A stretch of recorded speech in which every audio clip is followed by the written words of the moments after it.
नमस्कार। जनार्दन स्वामी योगाभ्यासी मंडल द्वारा आयोजित निरोगत्व के लिए योग परिचय इस शीर्षक के अंतर्गत इस ऑनलाइन वर्ग के आज तीसरे दिन आप सभी लोगों का, जो अलग अलग शहरों से, देश विदेशों से जुड़ रहे हैं, उन सभी लोगों का, उन सभी योग प्रेमी लोगों का मैं हार्दिक स्वागत करता हूं।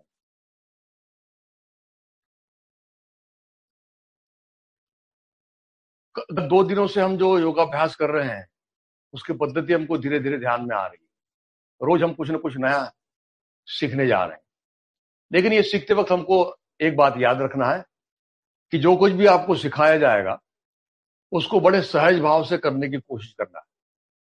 किसी प्रकार की कोई जोर जबरदस्ती नहीं करना है, क्योंकि योग कोई व्यायाम पद्धति नहीं है, ना ही व्यायाम का कोई अल्टरनेटिव है। योग तो मन के लिए बना हुआ है। योगश्चित्त वृत्ति निरोधा, और इसलिए योग तो पूजा के तौर पे किया जाता है। अपने इष्ट देवता की, अपने गुरु महाराज की पूजा के तौर पे मानो हम योगाभ्यास कर रहे हैं। इस भाव के साथ में हमको योगाभ्यास करना है, और इसलिए अपने इस वर्ग की शुरुआत हमेशा ईश्वर प्रणिधान से होती है।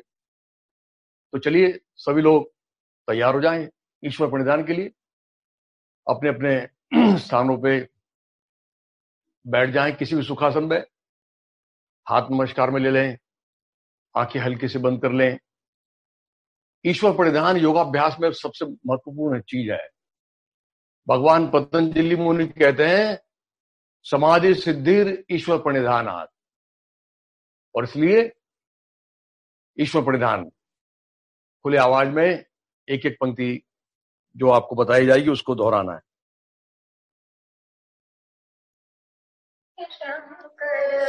शिव शंकर शंभो,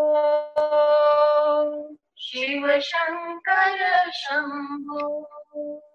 हे शिव शंकर नमामि शंकर, हे शिव शंकर नमामि शंकर।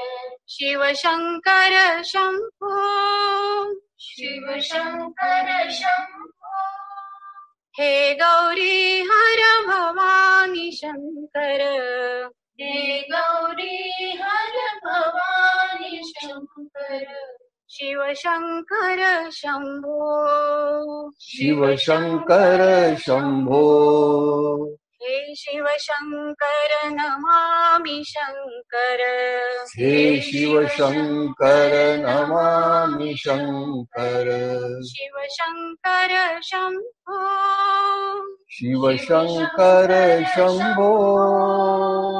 हे गंगाधर भवानी शंकर, हे गंगाधर भवानी शंकर। शिव शंकर शंभो, शिव शंकर शंभो। हे शिव शंकर नमामि शंकर, हे शिव शंकर नमामि शंकर। शिव शंकर शंभो, शिव शंकर शंभो। हे त्रिपुरारी भवानी शंकर, हे त्रिपुरारी भवानी शंकर। शिव शंकर शंभो, शिव शंकर शंभो। हे शिव शंकर नमामि शंकर, हे शिव शंकर नमामि शंकर। शिव शंकर शंभो, शिव शंकर शंभो। हे तांडव कर भवानी शंकर, हे तांडव कर भवानी शंकर। शिव शंकर शंभो, शिव शंकर शंभो। हे शिव शंकर नमामि शंकर, हे शिव शंकर नमामि शंकर। शिव शंकर शंभो, शिव शंकर शंभो। शिव शंकर शंभो शिव शंकर शंभो शिव शंकर शंभो शिव शंकर शंभो शिव शंकर शंभो शिव शंकर शंभो। शांत बैठे रहें, मन की स्थिरता का, शांतता का, प्रसन्नता का अनुभव लीजिए। और चलिए फिर अब योगाभ्यास के लिए तैयार हो जाते हैं और अपने योगाभ्यास की शुरुआत हम उत्थित विवेकासन नाम के आसन से शुरू करते हैं। जो नए लोग जुड़ रहे हैं वो भी जैसे बताया जाएगा वैसे वैसे आपको करना है। तो चलिए सब लोग खड़े हो जाएं, एड़ियां मिला लें, हाथ नमस्कार में ले लें और आंखें हल्की सी बंद कर लें। और आंखें बंद करते सी फिर ध्यान देखिए अपने आप, जहां हथेली और सीना मिल रहा है वहां ले जाइए और श्वास प्रश्वास का जो परिणाम होता है उसको जरा देखने की कोशिश करिए। श्वास के साथ में हथेली और सीने का सघन स्पर्श अनुभव में आ रहा है, प्रश्वास के साथ में वहां शिथिलता आ रही है। वो जो शिथिलता आ रही है वो हर प्रश्वास में संपूर्ण शरीर में फैल रही है, वृद्धिंगत हो रही है। यह भावना मन में दृढ़ करते चलिए और होने दीजिए सारे शरीर को शिथिल, मानो सारा शरीर शिथिल हो गया है। इस भाव के साथ में अब ध्यान की प्रक्रिया में चल रहे हैं, अवयव ध्यान।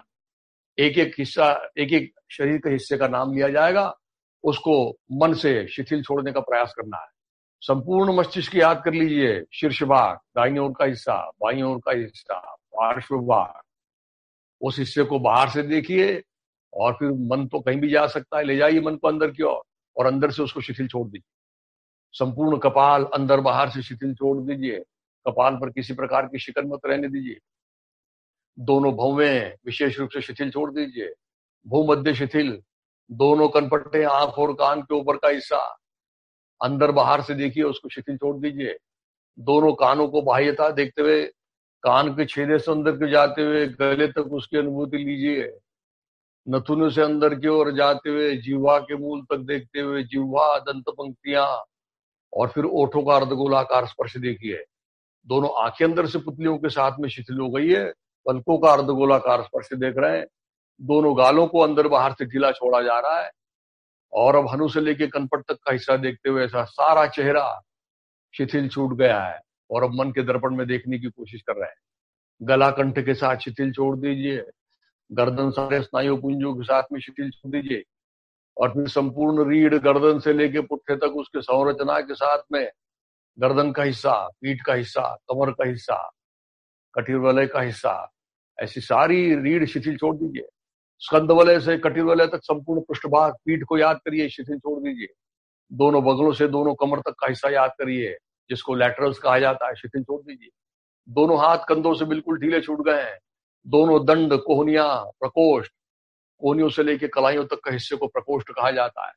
दोनों हाथ की हथेलियां, उनको शिथिल छोड़ते हुए संपूर्ण सीना, आड़े में, खड़े में, अंदर से, बाहर से, सारे अवयवों के साथ में शिथिल छोड़ दीजिए और पहुंच जाइए नाभिकंद के पास और नाभिकंद को अंदर तक झकझोरिए, जरा जाने दीजिए, मानो पीठ तक उसकी अनुभूति लीजिए और फिर संपूर्ण पेट गोलाकार रूप में अंतर्बाह्य देख लीजिए, जरा उसको शिथिल छोड़ दीजिए।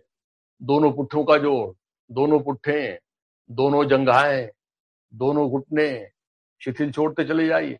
दोनों पिंडलियां, दोनों टखने, दोनों एड़ियां, दोनों एड़ियों का अर्धगोलाकार स्पर्श देखिए। तलपांव, तलपांव की 10 उंगलियां और ऐसे सारा शरीर सर से लेकर पैर तक देख लीजिए। सारा शरीर स्थिर हो रहा है, मन शांत हो रहा है और इसलिए प्रसन्नता की अनुभूति हो रही है। और ऐसे प्रसन्न अवस्था में मन ही मन अपने इष्ट देवता, अपने गुरु महाराज जनार्दन स्वामी महाराज, इनकी विग्रह मूर्ति को अपने सामने प्रकट होने दीजिए और उनके चरण कमलों में एक संकल्प दोहराने जा रहे हैं। मैं कहूंगा, उसको केवल आपको मन ही मन कहना है, ओठ भी नहीं खोलना है कि हे स्वामी जी, जीवन में समाधान, सुख और निरोगी अवस्था प्राप्त होने के लिए यथाशक्ति क्यों न हो, किंतु निरंतर योगाभ्यास कर पाऊं, ऐसी प्रेरणा तथा बल प्रदान कीजिए। और यही तो संदेश है हमारे गुरु महाराज का। समाधानाय सौख्याय निरोगत्वाय जीवने योगमेवाभ्यसेत प्राज्ञ यथाशक्ति निरंतरम। तो चलिए अब उनके चरणों में संकल्प अर्पण कर दिया, गुरु मूर्ति को देख रहे हैं, उनका मुख कमल देख रहे हैं और अब गुरु स्तवन कहने जा रहे हैं। अब गुरु स्तवन आपको खुले आवाज में कहना है, एक एक पंक्ति कहूंगा। गुरुर्ब्रह्मा गुरुर्विष्णु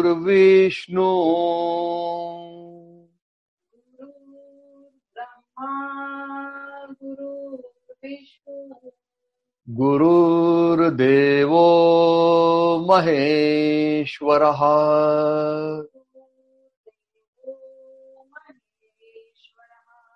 गुरुः साक्षात् परब्रह्म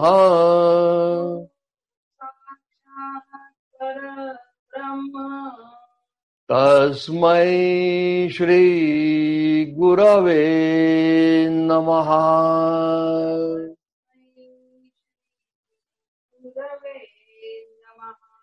कृष्णाय वासुदेवाय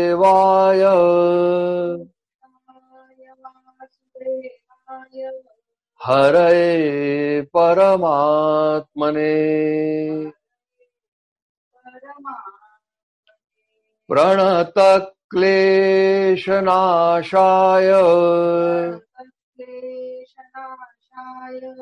गोविन्दाय नमो नमः।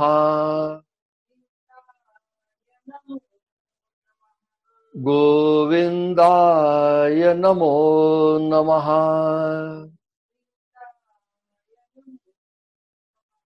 गोविन्दाय नमो नमः।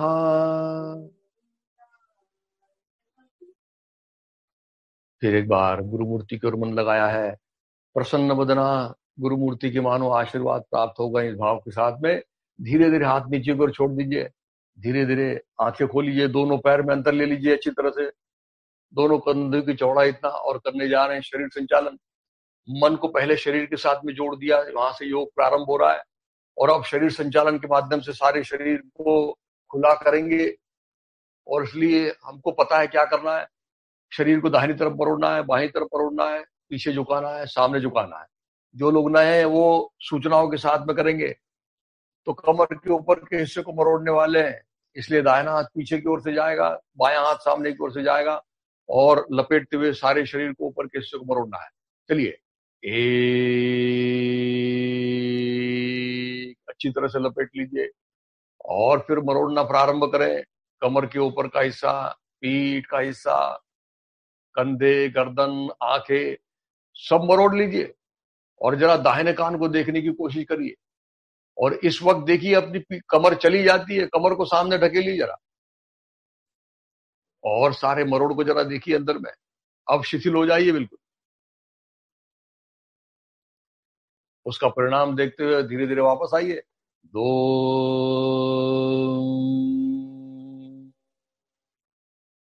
बाईं तरफ चलते हैं। 3 बायां हाथ पीछे से, दाहिना हाथ सामने से, अच्छी तरह से लपेट लो, हाथों को नीचे रखो और कंधे को नीचे मत जाने दो और मरोड़ो। अच्छा, सारी रीढ़ के एक एक कटेरों को मरोड़ रहे हैं और उसके माध्यम से सारी रीढ़ में स्थित सारी नर्वस सिस्टम, सारे अंतस्थ इंद्रियों को सुंदर मॉलिश हो रही है। और ऐसा करने के बाद रुकना सबसे जरूरी चीज है। रुकने के बाद अंदर झांकना जरूरी चीज है और फिर ऐसा करने के बाद धीरे से वापस आ जाइए। 4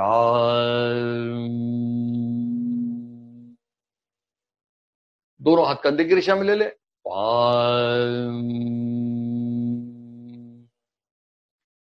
और फिर अब हथेलियां ऊपर करते हुए ऊपर की ओर। 6 बिल्कुल ऊपर खींच दो शरीर को और कान से हाथ चिपका दो, बिल्कुल कोहनियों से हाथ बिल्कुल सीधे कर लें और शरीर को जरा ऊपर खींच लें, कमर से, कंधों से, बगलों से। और अब बिल्कुल सीधे के सीधे जाएंगे और थोड़ी देर रुकने की कोशिश करेंगे आज 7 और 9 की स्थिति में। तो चलिए 7, चलिए आइए दाहिनी तरफ, धीरे धीरे धीरे धीरे जा रहे हैं ग्रेविटेशनल फोर्स से अपने आप, लेकिन हाथ मत अलग होने दो, कोहनी उसमें मत मुड़ने दो और चेहरे के भाव भी मत बदलने दो। बड़े मुस्कुराते हुए करिए जरा और रुकने की कोशिश करिए जरा, और देखिए उसका परिणाम। आप उंगलियों से लेके सारे पैर तक, सारे बाईं तरफ से खिंचाव है, दाहिनी तरफ से दबाव है, और ये खिंचाव तनाव देख रहे हैं और उसमें रुकने की कोशिश कर रहे हैं। और फिर धीरे धीरे वापस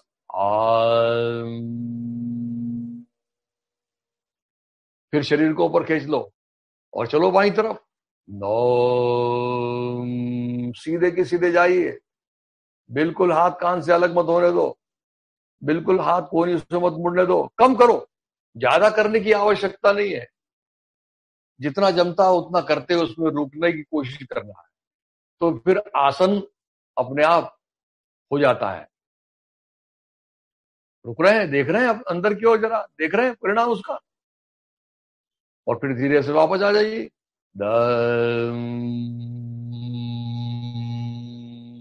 अब पीछे जाने वाले हैं तो पुट्ठों को सामने ढकेलेंगे, कमर को सामने ढकेलेंगे, लेकिन हाथ कान से अलग नहीं होने देंगे। 11, चलिए पीछे की ओर अच्छी तरह से ढकेलिए, अच्छा, और रुकने की कोशिश करो जरा। 12, सीधे हो जाओ, और अब 13 में नीचे की ओर आना है, केवल कमर के जोड़ से। 13, हाथ कान से अलग नहीं, गर्दन, कंधे, पीठ एक साथ आ रही नीचे की ओर, जमीन से समानांतर हो रही है, और फिर नीचे नीचे जा रही, और अब बिल्कुल ढीला छूट जा। अब कोई कसर मत रखो, कमर से बिल्कुल ढीले छूट जाने दो, ठुड्डी को और अंदर जाने दो, घुटने से पैर सीधे रहने दो जरा, और जरा कुछ क्षण रुको जरा। ये बड़ी महत्वपूर्ण स्थिति है। शीर्षासन नाम के आसन का करने की सबको इच्छा होती है, लेकिन उसके सारे लाभ इस आसन में मिल जाते हैं। और ऐसा रुकने के बाद फिर दंड कान से लगाते हुए ऊपर की ओर। 14, समानांतर हुए, फिर ऊपर आ रहे हैं, ऊपर आ रहे हैं, ऊपर आ रहे हैं, अब आ गए। 15, दोनों हाथ कंधे की रेशा में, हथेली नीचे करते हुए नीचे की ओर। 16, शरीर को खुला करना, शरीर का जड़त्व दूर करना, स्थूलता विकार, वात विकार, पेट को पतला बनाना, रक्त शुद्धि, मल शुद्धि, ये सारी प्रक्रिया इसमें निहित है। और चलिए अब आज एक दो नए आसन सीखने वाले हैं, और इसलिए जल्दी से नीचे की ओर बैठ जाएंगे। बैठने की प्रक्रिया हमको मालूम है। दोनों हाथ दोनों जंघाओं के ऊपर रख दो, और फिर धीरे धीरे नीचे की ओर बिना कमर से झुके हुए नीचे आना है। 2 घुटने पास में ले लो, दोनों हाथ से घुटनों को पकड़ लें, सामने देखें, और अब जरा कोशिश करें कि थोड़ा सा आंखें बंद कर सकते हैं क्या, और मन कान में लगाई। आंखें बंद करते से देखिए बैलेंस चले जाता है। कोई बात नहीं, धीरे से नीचे बैठ जाए, वज्रासन में बैठ जाए, और आज का आसन देख लेते हैं। आज का जो आसन है उसको पाद संचालन कहते हैं, खड़े होकर किया जाने वाला आसन है। अभी हमने शरीर संचालन में शरीर के ऊपर के हिस्से को मरोड़ा था, तो निचला हिस्सा बिल्कुल स्थिर रखा था। अब निचले हिस्से के पैरों की नस नाड़ियों को मजबूत बनाना, पैर के घुटने, कमर, इनके जो विकार हैं, विकारों को दूर करना, और पैरों में ताकत मुख्य रूप से लाना, इस आसन से होने वाला है। देखिए क्या करना है इसमें। धीरे से पलट पलट के दिखा दीजिए पहले हाथ किस तरह से बांधते हैं। ये देखिए, इस तरह से हाथ बांधना है पीछे की ओर, और फिर अब सीधे हो जाए आप ऐसा। और अब ऐसा हाथ बांधने के बाद दाहिने पैर को बाएं पैर के ऊपर बैलेंस करते हुए, दाहिने पैर को टखने से पैर अपनी तरफ लेते हुए धीरे धीरे सामने ऊपर उठाना है। लेकिन ये उठाते वक्त पीछे की ओर नहीं झुकना है। ये देखिए ऊपर का शरीर बिल्कुल स्थिर है। आप जब करेंगे तब आपको पता चलेगा कि अपने आप शरीर पीछे चले जाता है, वो टालना है हमको। 2, धीरे से वापस आ गए, उसी पैर को पीछे की ओर ले जाएंगे, घुटने से सीधा करते हुए, लेकिन पैर के टखनों से पैर को फैलाते हुए पीछे की ओर। 3, ये पीछे जा रहा है लेकिन सामने से नहीं झुक रहे हैं। जब पैर पीछे जाता है तो शरीर अपने आप नीचे सामने की ओर झुकने प्रारंभ कर देता है, उसको टालना है। 4, धीरे से वापस। उसी तरफ से दाहिने पैर को दाहिनी तरफ ले जाएंगे, 5, लेकिन बाईं तरफ नहीं झुकना है, थोड़ा सा करना है, 6। इसी तरह से बाएं पैर से 7, बायां पैर गया ऊपर की ओर। ये देखिए टखनों से पैर अपनी तरफ है, उसको ढीला नहीं छोड़ना। 8, पीछे की ओर। 9, घुटने से सीधा रखो, सामने नहीं झुकना। 10, वही पैर पीछे की बाईं ओर। 11, 12, इस तरह से पैरों की हलचल करना है। और इसमें एक और चीज करने वाले, अब हम इसमें जरा छलांग लगाने वाले। तो हमको छलांग लगाने का पता कैसे है? कोई भी अगर हम छलांग लगाते हैं तो घुटनों को मोड़ते हैं, और घुटनों को मोड़ के फिर लॉन्ग जंप हो या हाई जंप हो उसको करते हैं। लेकिन इसमें जो जंप करने वाले हैं उसमें घुटने का उपयोग नहीं करना है, घुटने को लॉक कर देना है। इसलिए आपकी जो छलांग होगी वो आधे फीट की होगी, और उसमें पूरे पैर का तलवा लगना चाहिए जमीन से। देखिए कैसे, 1, घुटने नहीं मुड़े, 2, 3, बाजू में 4। ये छलांग बहुत महत्वपूर्ण है। ये क्यों है इसको हम बाद में जानेंगे, लेकिन अभी इस आसन के लिए तैयार हो जाए। तैयार है सब लोग? चलिए तैयार हो जाए। आजकल हमारा चलना फिरना बड़ा कम हो गया है, सारी चीजें हम गाड़ी से करते हैं, और इसलिए पैर का उपयोग बहुत कम करने लग गए हैं। लेकिन पैरों में ताकत होना जरूरी है। तो चलिए तैयार हो जाए। एड़ियां मिला लो, हाथ पीछे की ओर बांध लो, संखल बांध लीजिए, और उसको अच्छा कंधों को पीछे खींचिए, हाथों को नीचे खींचिए, और चलिए टखनों से पैर अपनी तरफ लेते हुए बाएं पैर के ऊपर बैलेंस करते हुए दाहिने पैर को ऊपर उठाइए। 1, आने दो ऊपर क्यों, लेकिन देखो पीछे झुकना मना है, अपने आप पीछे झुकता है शरीर। 2, वापस आ जाइए। उसी पैर को पीछे ले जाना है, लेकिन घुटने से पैर सीधा रखना है।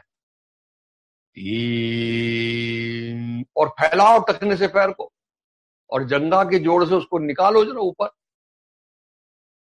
रुकिए जरा। 4, अब दाहिने पैर को दाहिनी तरफ। 5, लीजिए थोड़ा दाहिनी तरफ। उठता है क्या जरा देखिए, देखिए अपने आप बाईं तरफ झुकने लगता है शरीर, उसको टालिए। बहुत अच्छा। 6, उसी तरह से बाएं पैर से। 1, देखिए घुटने से सीधा करो, कितना पैर ऊपर उठाया महत्वपूर्ण नहीं है, महत्वपूर्ण यह है कि टखनों से पैर अपनी तरफ लिया है, घुटनों से सीधा रखा है। पीछे की ओर। 9, घुटनों को बिल्कुल सीधा करिए। 10, 11, ले जाइए बाएं पैर को, निकालिए जरा, और देखिए उसका असर कहां जा रहा है। 12, बहुत अच्छा। अब छलांग लगाने वाले हैं, लेकिन घुटने का उपयोग नहीं करने वाले, और पूरा पैर जमीन से लगना चाहिए, एड़ी, तलवा, पौंचा, उंगलियां। और इसलिए जब वो टकराएगा तो छप छप आवाज आएगी। और आपने सही किया है कि नहीं ये कैसा पता चलेगा? तो जब आप करेंगे तो करने के बाद आपको शरीर से लेके, सर से लेके पैर तक एक झुंझुनी से सारे शरीर में अनुभव में आएगी। अगर वो आ गई तो सही हो गया, ऐसा समझ लेना। तो चलिए दाहिना पैर सामने लेंगे, बायां पैर पीछे। 1, फिर बायां पैर सामने, दाहिना पैर पीछे। 2, फिर दोनों पैर बाजू में। 3, और फिर दोनों पैर नजदीक। 4। इस तरह से पाद संचालन भी बहुत बहुत संतुलन अपने शरीर में फिर से निर्माण करने की प्रक्रिया इसमें हो जाती। और अब कल हमने ताड़ासन सीखा था, उसको ताड़ासन को कर लेते हैं जल्दी से। ताड़ासन की प्रक्रिया पता है? एड़ियां मिली हुई, अब एक के अंक में हाथों की उंगलियों को फैला लेना है, और फैलाने के बाद में एक में पूरी तरह से दंड कान से लगाने तक पूरा एक अंक में वो प्रक्रिया हो जाएगी। तो चलिए,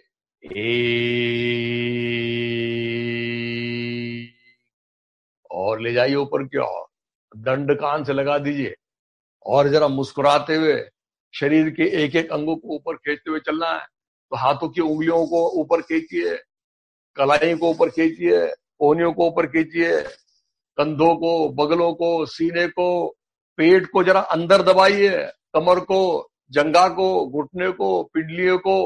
और अब एड़ियां उठाते हुए आ जाओ पैर के उंगलियों के अग्रभाग पर और हल्का हल्का खींचते चली जाए। बहुत ताकत नहीं लगाना है, लेकिन उस पे बैलेंस करने की कोशिश करिए जरा, और देखिए इसका परिणाम कैसे सारे शरीर में हो रहा है। मुख्य रूप से रीढ़ में हो रहा है। रीढ़ को मजबूत बनाना, पेट पतला बनाना, शरीर को सुंदर आकर्षक बनाना, और परिणाम उसका पिंडलियों में और जंघाओं में भी हो रहा है। पिंडलियों के और जंघाओं के विकार दूर होते हैं। धीरे से नीचे की ओर टिका देना है एड़ी को। 3 4।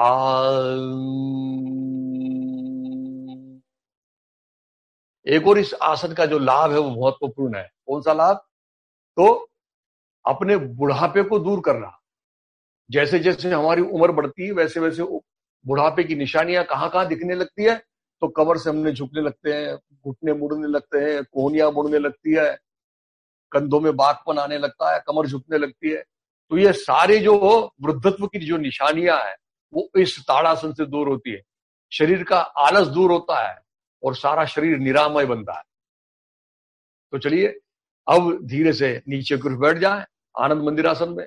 1 2। धीरे से घुटने टिका दीजिए। आज एक और नया आसन सीखने वाले हैं, है ना? और आज जो महत्वपूर्ण आसन सीखने जा रहे हैं और उस आसन का नाम है पवन मुक्तासन। शरीर संचालन, पाद संचालन, ये स्वामी जी उत्थित विवेकासन, ये स्वामी जी की देन है योग को। और ये तो बहुत सुंदर आसन है। देखिए इसको कैसे करना है। पीठ के बल, आप अभी देख लेंगे इसको कैसे करना है। पीठ के बल सोना है।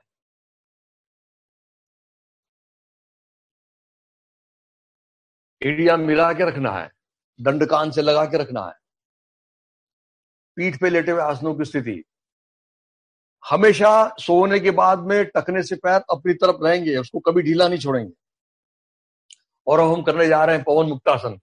पेट से संबंधित सभी व्याधियों को दूर करने के लिए ये आसन किया जाता है। क्या करना है इसमें? तो इसमें एक में दाहिना पैर थोड़ा सा ऊपर उठाना है। कितना? 45 अंश तक। देखिए एक, ये दाहिना पैर उठाया। अब ये 45 अंश गिनेंगे कैसे? तो ऐसे सोई हुई अवस्था में आपके पैर का अंगूठा दिखना चाहिए और यहां थोड़ी देर रुकना चाहिए। घुटने से पैर सीधा रहना चाहिए। अब उसी पैर को जरा ऊपर की ओर लेके आएंगे। 2 और बिल्कुल 90 अंश में लाने की कोशिश करना है। अब हमारे लिए 90 अंश वो होगा जब हमारा घुटना सीधा रहेगा। 90 अंश में नहीं आया तो कोई चिंता की बात नहीं, लेकिन घुटने से पैर सीधा होना चाहिए, टखनों से पैर अपनी तरफ होना चाहिए। और इस वक्त देखिए जरा पेट में बल पड़ता है, पेट को ढीला छोड़ना है इस वक्त। और अब 3 में धीरे से घुटने को मोड़ देना और मोड़ के दोनों हाथ से घुटने को पकड़ना और ये जंघा को अपने पेट में अंदर की ओर लेना, उसको दबाना। लेकिन ये दबाते वक्त भी आप देखिए दोनों पैर टखनों से ढीले नहीं छूटे। कैसे वो छूटते जरा दिखा दीजिए। ये ऐसा ढीला छोड़ देते हैं हम, ये इसको कभी ढीला नहीं छोड़ना और इसको अच्छा दबा के रखना। और दबा के रखने के बाद में अब क्या करना है? 4 की अवस्था में गर्दन को ऊपर उठाना, ठुड्डी से लगाना, बायां पैर थोड़ा सा ऊपर उठाना और बाएं पैर को लंबा घुमाना। 3 बार क्लॉकवाइज, 3 बार एंटी क्लॉकवाइज। लेकिन ये जो पैर है, ये पैर अपने सर से ऊपर नहीं जाना चाहिए। कुछ लोग इसको ऊपर उठा लेते, बिल्कुल वो ऊपर नहीं उठाना। और 3 बार करने के बाद उसको नीचे रख देना। 5 में गर्दन नीचे की ओर रख देना। 5 6 में धीरे से हाथ सीधे कर लेना ऊपर और पैर सीधा कर लेना। 6 ये देखिए टखने से पैर अपनी तरफ। फिर इस पैर को 45 डिग्रीज में 7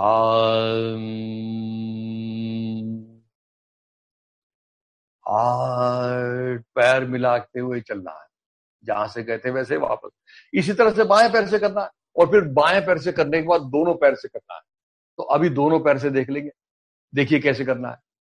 दोनों पैर को उसी तरह से उठाना है 45 अंश में। 1 उठा लिया, घुटने से सीधा रख के पैर, उसी पैर को फिर थोड़ा सा ऊपर की ओर उठाना, 2 और 90 अंश में लाने देना। देखिए इनको तो 90 से सामने आ गए, 90 अंश में, और घुटने से बिल्कुल पैर सीधे रखना। हमारी प्राथमिकता यही है कि घुटने से पैर सीधे रहेंगे, टखने से पैर अपनी तरफ रहेंगे। अब 3 की स्थिति में क्या करना है, जैसे हमने दाहिने पैर को मोड़ा था उसी तरह से दोनों पैर को मोड़ना है, लेकिन इसमें दोनों पैर जब मुड़ना शुरू करेंगे उसी वक्त गर्दन को भी ऊपर उठाएंगे और ठुड्डी दोनों घुटनों के बीच में लगा दें। देखिए 4, ये 3 की स्थिति हो गई, ठुड्डी लगा दी, और अब इस अवस्था में थोड़ा सा हमको दाएं बाएं डोलने का है, लेकिन ठुड्डी अलग नहीं होगी घुटने से। 4, थोड़ा सा दाहिनी तरफ हुए, फिर सीधे हो गए, फिर बाईं तरफ हुए, फिर सीधे हुए, ऐसा 3 बार लुढ़कना है, दाहिनी तरफ सीधे, बाईं तरफ सीधे, इस तरह से लुढ़कना है। देखिए ठुड्डी लगी हुई है। और अब एक और चीज करना है, अब 5 में आगे पीछे डोलना है। देखिए कैसे, 5, सामने गए, सामने बैठ गए, और फिर सारे शरीर को ढीला छोड़ दिया।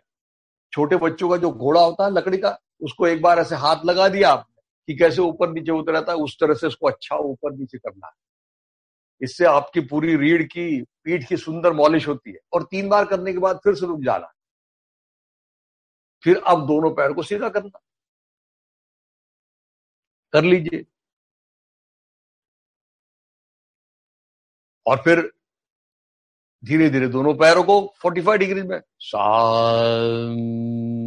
देखिए, ये 45 डिग्री में आपको ऐसा रुकना है थोड़ी देर के लिए, फिर नीचे किया। पचन प्रणाली को दुरुस्त करने के लिए, कॉन्स्टिपेशन नाम की जो बीमारी है उसको दूर करने के लिए, अपान वायु को शुद्ध करते हुए उसको सक्षम बनाना इस आसन का मूल उद्देश्य है। और इसलिए ये बहुत महत्वपूर्ण आसन आज हम सीख रहे हैं।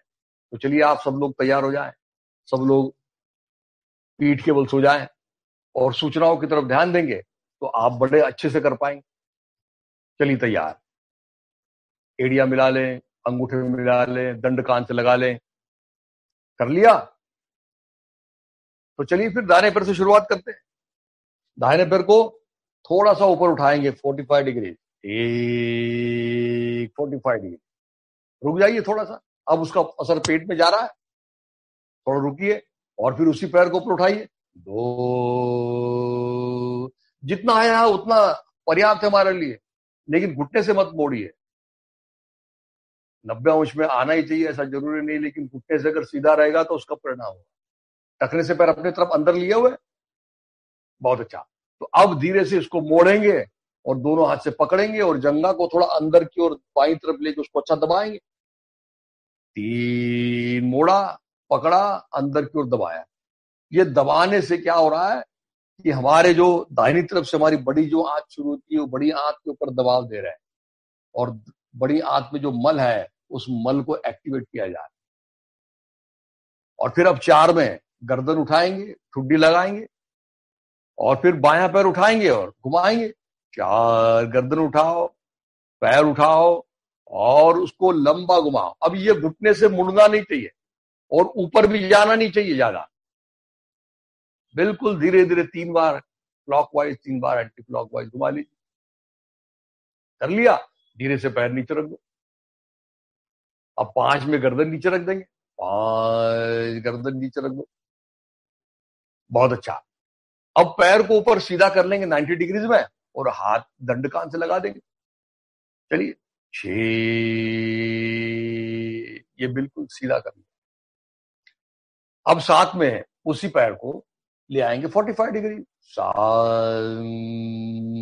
अब देखिए जरा, ऐसे सोने के बाद में केवल अंगूठा दिखना चाहिए, और फिर धीरे से उसको नीचे ले ले। बहुत अच्छा। दोनों पैर मिले हुए चाहिए। कई बार ऐसा होता है दोनों पैर बाजू आजू बाजू रहते हैं, ऐसा नहीं होना चाहिए।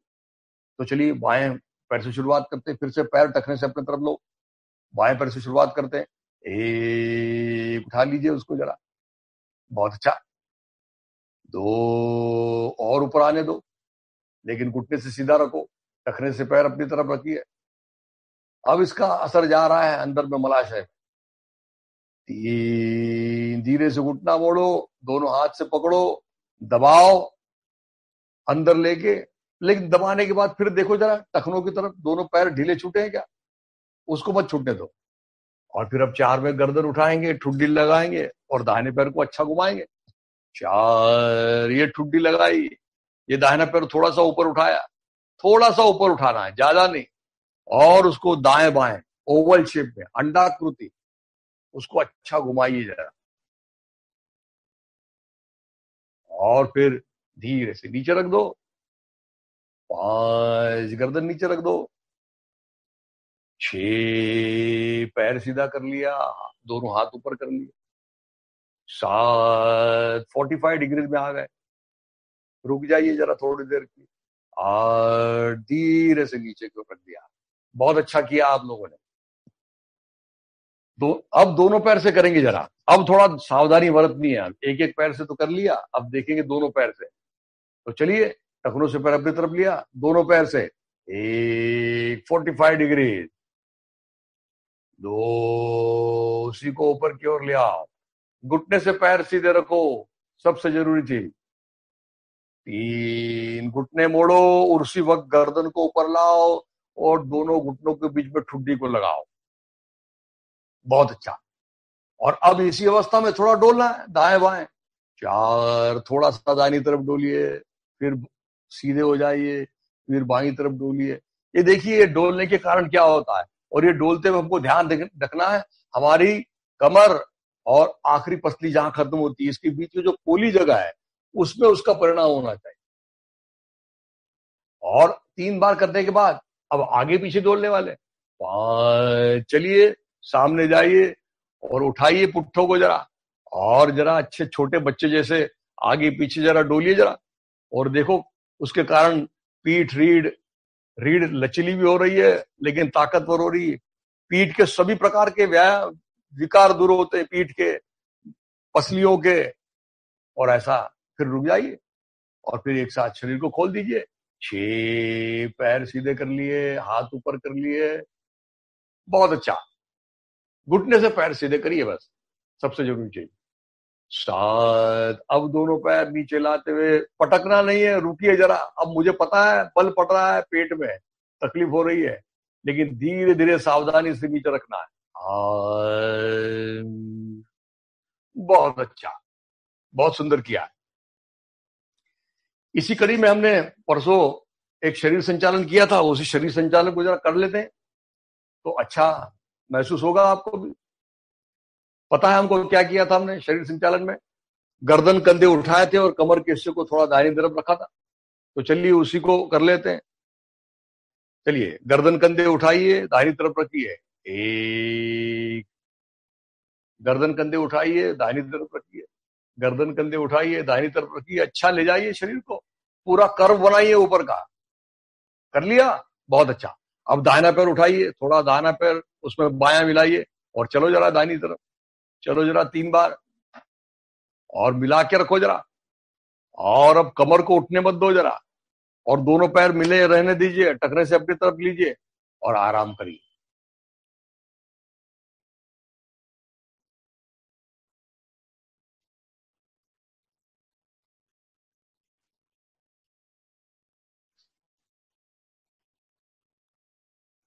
शांत हो जाए।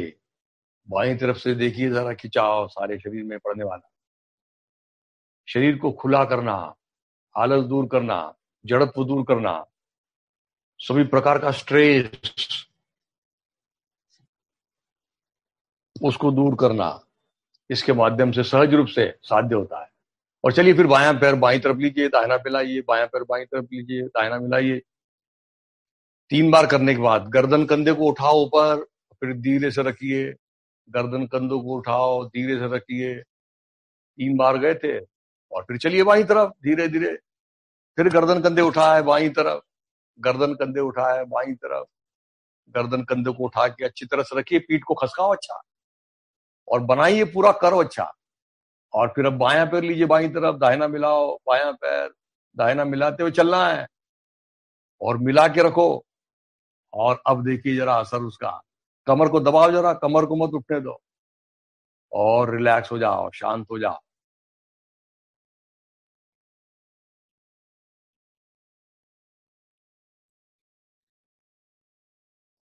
देखिए शरीर के अंदर की इंद्रियों पर कैसे इसका परिणाम हो रहा है।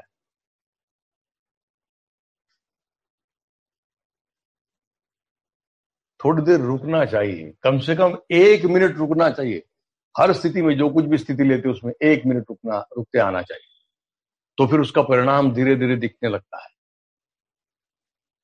धीरे धीरे दाहिना पैर लीजिए, बायां पैर मिलाइए, दाहिना पैर लीजिए, बायां पैर मिलाइए, धीरे धीरे धीरे धीरे वापस आ जाइए। फिर गर्दन कंधों को उठाइए, थोड़ा सा रखिए, गर्दन कंधों को उठाइए, पीठ को खसकाइए जरा। बहुत अच्छा। धीरे से बाईं करवट लीजिए, बायां हाथ बाएं सिराने लीजिए, और फिर धीरे से उठ के बैठ जाए। और अब ओंकार की बारी। ओंकार ये सबसे बड़ी साधना है, और इसलिए अच्छे ओंकार होने चाहिए। ओंकार लंबे गहरे दीर्घ होने चाहिए, और खुले आवाज में निसंकोच होने चाहिए। उस दिन जैसे गुरुजी ने बताया कि उसको उस आर्तता से पुकारिए, क्योंकि ईश्वर का सबसे प्यारा नाम है ओंकार, और ये ध्यान की भी सर्वश्रेष्ठ प्रक्रिया है।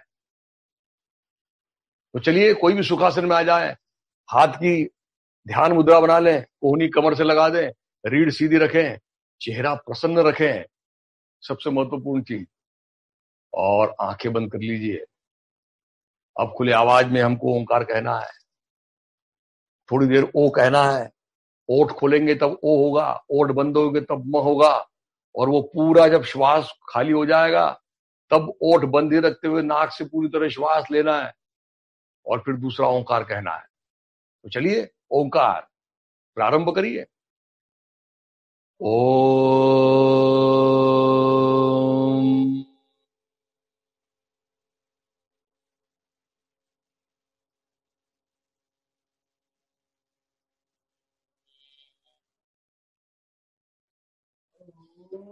ओम।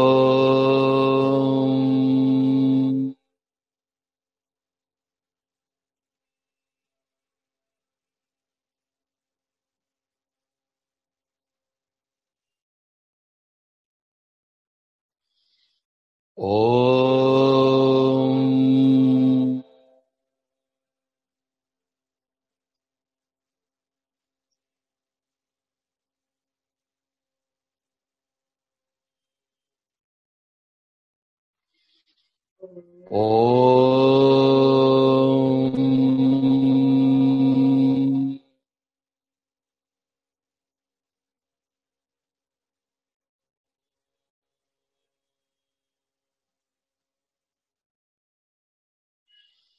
ओम।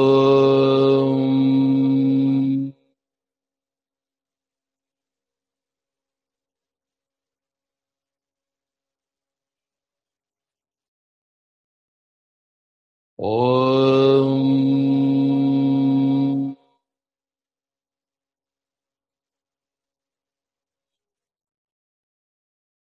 हरि ओम।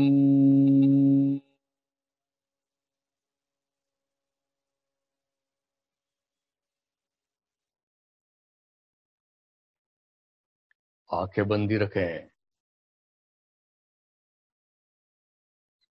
ओंकार हमने करना बंद कर दिया है, फिर भी एक ओंकार चल रहा है अंदर। उसके गूंजन, उसके कंपन संपूर्ण शरीर मन मस्तिष्क में अनुभव में आ रहे हैं, और मुख्य रूप से मस्तिष्क में उसकी अनुभूति आ रही है।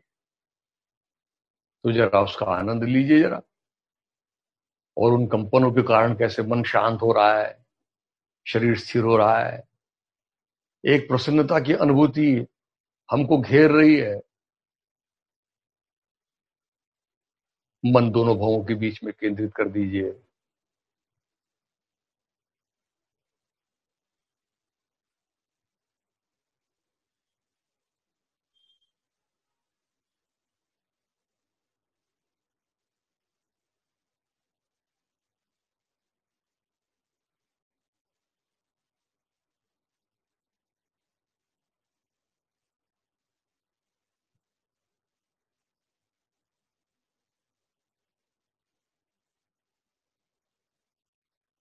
धीरे धीरे देह भान लीजिए और धीरे धीरे आंखें खोलिए और चलिए अब वर्ग को समाप्त करने की तरफ जा रहे हैं। तो प्रार्थना के लिए तैयार हो जाएं। सभी लोग प्रार्थना सदन में आ जाएं। दोनों घुटनों के ऊपर खड़े हो जाएं।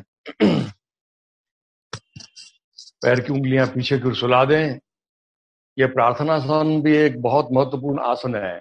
घुटनों की विकारों के ऊपर ये बहुत सुंदर आसन है। तो चलिए दोनों घुटने मिला लीजिए, हाथ नमस्कार में ले लीजिए, आंखें बंद कर लीजिए। एक एक पंक्ति कही जाएगी, उसको खुले आवाज में कहेंगे। योगेन चित्तस्य पदेन वाचा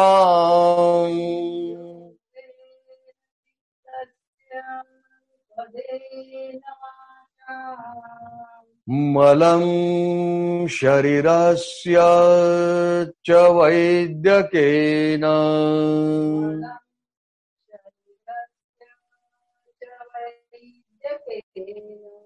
योपाकरोत्तं प्रवरं मुनीनाम्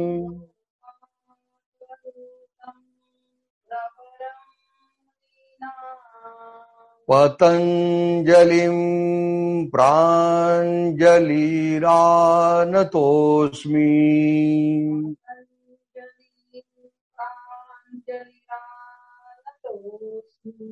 ॐ पूर्णमदः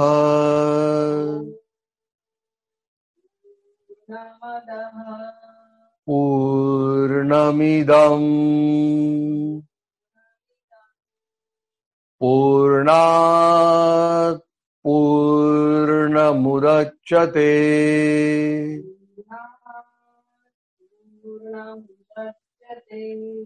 पूर्णस्य पूर्णमादाय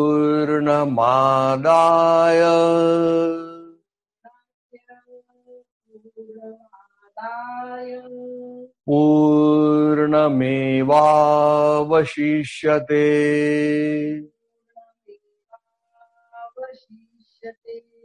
ॐ शान्ति शान्ति शान्तिः।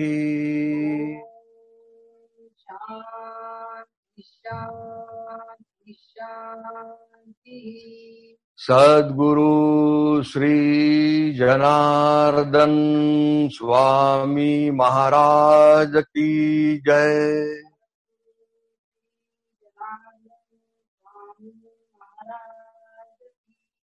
धीरे से हाथ पीछे पर बांध लें, एड़ियों पे बैठ जाएं और माथा सामने टिका दें।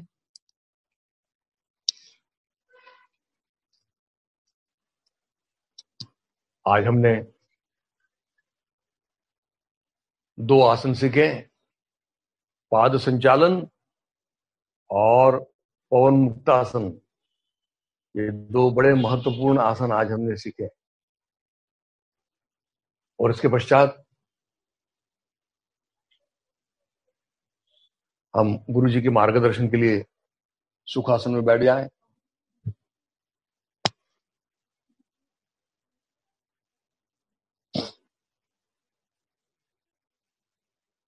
कल हमने सूर्य नमस्कार का भी अभ्यास किया था।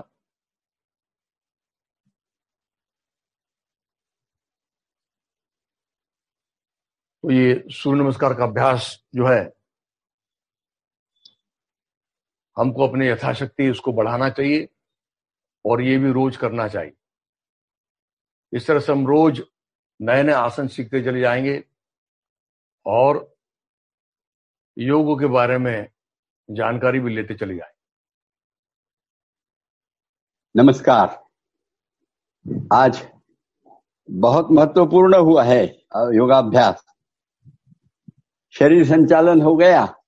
शरीर संचालन में कमर के ऊपर का शरीर का जो हिस्सा है, यानी सभी अंतस्थ इंद्रिय जो हैं, इनके लिए बहुत उपयोगिता उसमें हमको प्राप्त होती है और उसका स्वास्थ्य सुधरता है। सब नस नाड़ियां खुली हो जाती है, स्नायु सब लचीले हो जाते हैं, जोड़ लचीले और जोड़ों को बांध के रखने वाले जितने और स्नायु होते होंगे उनका भी उनकी कार्यक्षमता बढ़ती है। पर उसमें कैसे कमर के ऊपर के शरीर का और स्वास्थ्य रखा है, कमर के नीचे का पांव के भी स्वास्थ्य अच्छा होना चाहिए ना। पाद संचालन में यह बात जोड़ी हुई है। पाद संचालन में हम क्या कर रहे हैं, सीधे खड़े हो गए हैं, हाथ पीछे बांध लिए हैं, सामने देख रहे, कमर के ऊपर का शरीर जितना है ये ज्यों के त्यों रखा है, उसको आगे पीछे आजू बाजू नहीं जाने दिया।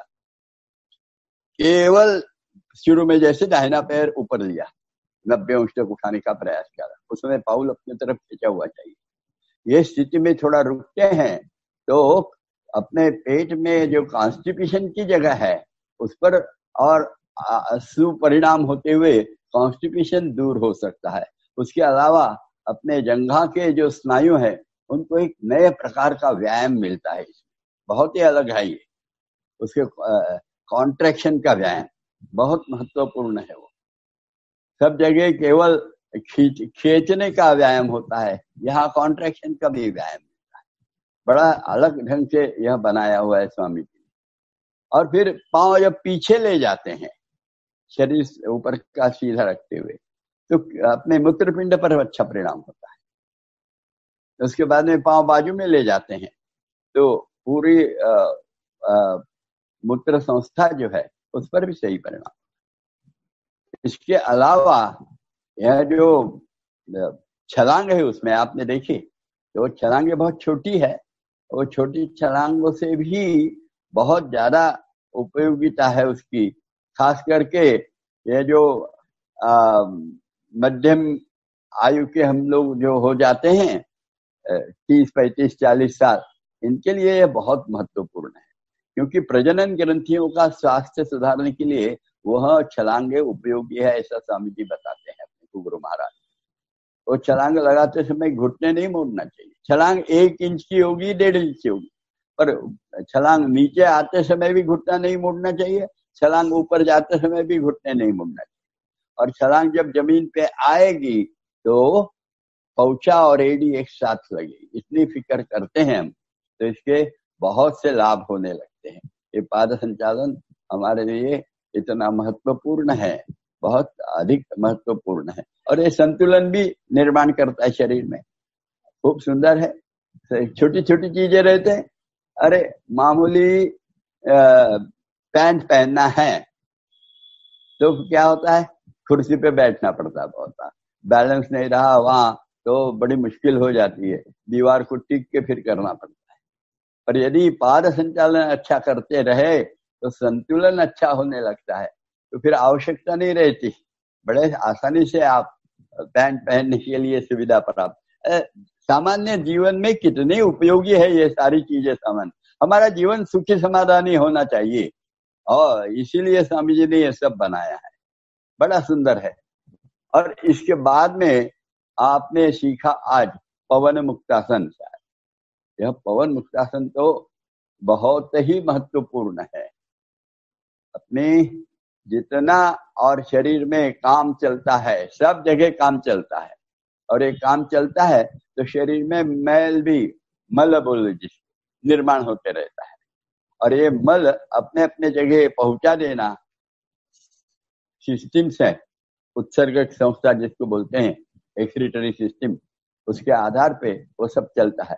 अपने आयुर्वेद और योग में यह अपने अपने जगह मल पहुंचा देने का कार्य, और अपने जो चैतन्य शक्ति है इसको काम के आधार पे 5 नाम दिए हैं। पंच प्राण जैसे आपने नाम सुना होगा, तो पंच प्राण कौन से हैं?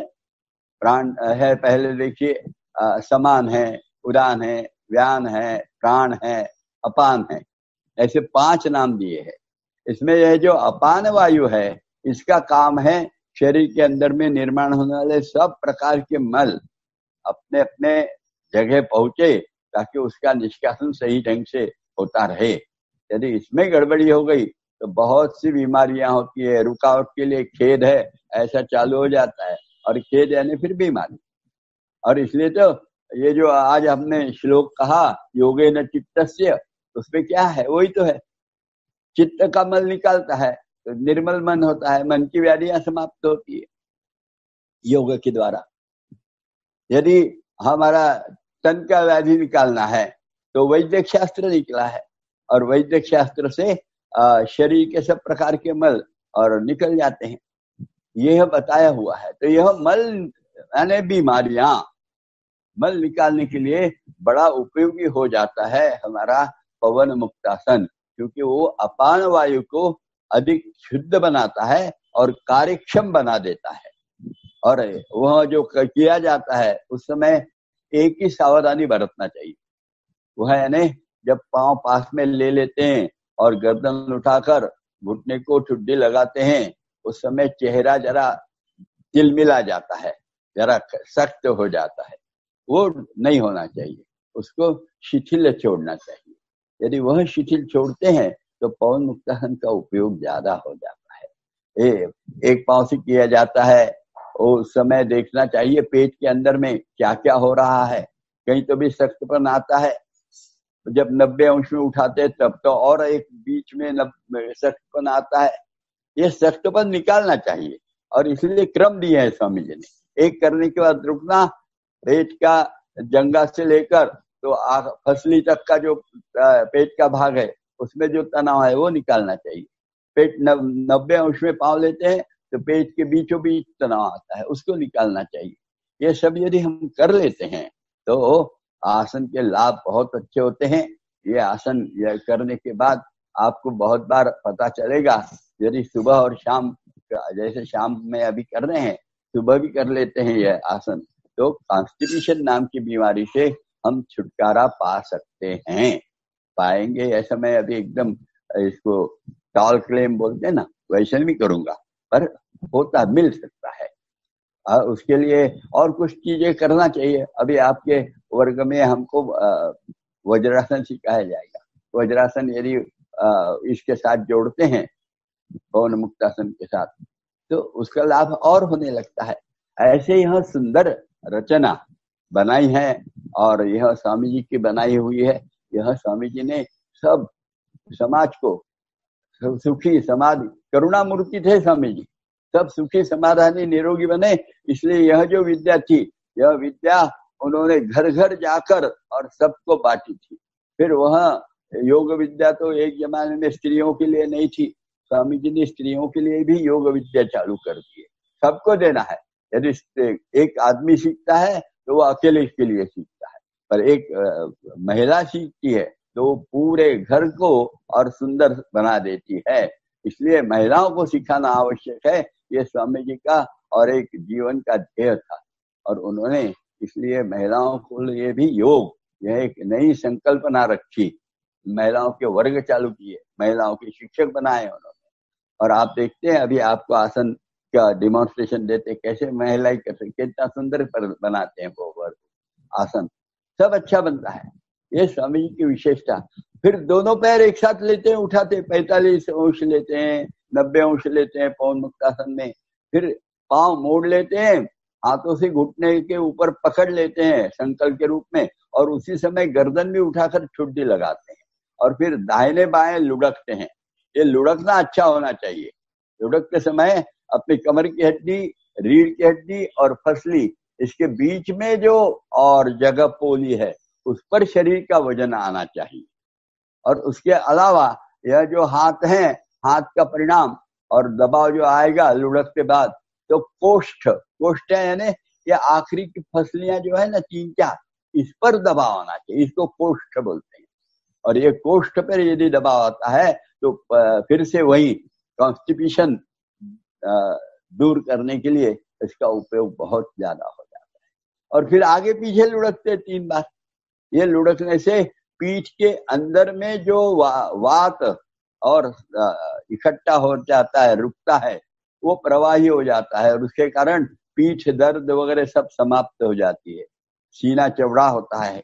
ऐसे लाभ ये पवन मुक्तासन के खूब ज्यादा है। और ये पवन मुक्तासन अपने गुरु महाराज ने योग शास्त्र में जोड़ा हुआ है। इसके पहले स्वामी जी के पहले पवन मुक्तासन नहीं था।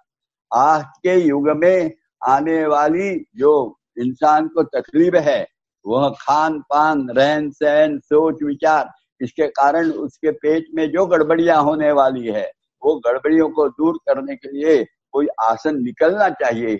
यह सोचकर स्वामी जी ने पवन मुक्तासन बनाया है। आप जरा गौर से इसको देखिए और अपने गुरु महाराज का और जय जयकार मन में करिए कि कितना हमारे लिए बनाया है इस आदमी ने। 71 साल लगातार और यही कार्य कर रहे हैं। उनके शिष्य भी वही काम कर रहे हैं, निःशुल्क पढ़ा रहे हैं सालों का। ये एक अप्रतिम संस्था नागपुर में बनी है और इसके जगह जगह भी काम चालू है। आप जरूर इससे परिचित होइए। अभी एक कोरोना होने के कारण अभी भी बंद है आश्रम, पर कुछ दिनों में 30 जून के बाद खुल जाएगा, तो जरूर और संपर्क साधिए। आज यही रुक जाए।